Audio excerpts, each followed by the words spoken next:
ছট পুজোর বিজয় সম্মেলনী টাইপের আছে, মানে আমরা যেরকম দুর্গা পুজোর পর বিজয় সম্মেলনী করি, ওরাও ছট পুজোর পর করে। তো এখানে অলরেডি দুটো সার্ফি লাগানো হয়ে গেছে, আমাদের সাউন্ডের মালও এসে গেছে। আর এখানে আমার সার্ফিটা এখনও লাগাইনি, এখনও বাকি আছে লাগানো, আরও 4খানা লাগানো বাকি আছে। ওরা সব আসছে, সব টিফিন করতে গেছে, এই মাল এসে চলে যাচ্ছে গাড়ি, আবার আরও বাকি মালগুলো আসবে এবার। এখানে মোটামুটি 4 পেয়ার মাল চলবে, 4 পেয়ার মাল আমাদের সব চলে এসছে। বাকি কিছু মেশিন ফেশিন বাকি আছে, ওগুলো ভ্যানে করে আসবে, ব্যাটারি বাড়ির কাছে যেহেতু প্রোগ্রাম, ওই গাড়িতে আর ধরেনি। এই যে স্টেজটা একটু সরু করে ফেলেছে লোক অনুযায়ী, এটা 12x24 করে ফেলেছে।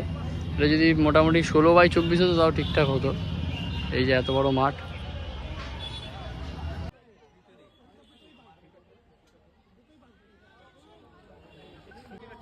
शुरू होने जा रहा है, जिसमें कलाकार के रूप में उपस्थित रहेंगे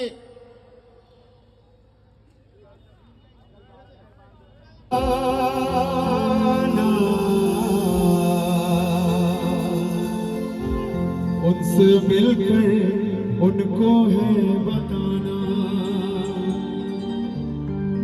क्या बताना चाहता हूं मालूम है? आप लोग तो दुनिया वालों से दिल लगाते हो, सावधान रहना, कभी ना कभी धोखा मिलेगा। लेकिन मैं अपने बाबा से दिल लगा के बैठा हूँ, धोखा का मौका ही नहीं मिलेगा। क्या बात है कि तेरा दिल कोई जब भी दुखाएगा। भैया लोग जो प्यार करते हैं ना, उनके लिए एक मैसेज है कि तेरा दिल कोई जब भी दुखाएगा, या तुझको भोले बाबा ही आएगा। और कोई पूछ दे कि अपने बाबा से कितना प्यार करते हो, तो सीना ठोक के कह देना कि अपनी निगाहों में। আমরা ছট পুজো পালন করেছি, আগামী বছর তার থেকেও বড় করে আমরা এই ছট পুজো ভদ্রেশ্বরে পালন করব এবং আপনাদের সময় মতো ভদ্রেশ্বরে আমি প্রকাশ প্রলয় ফিরোজে বলে গেলাম, যা করার আমি করব।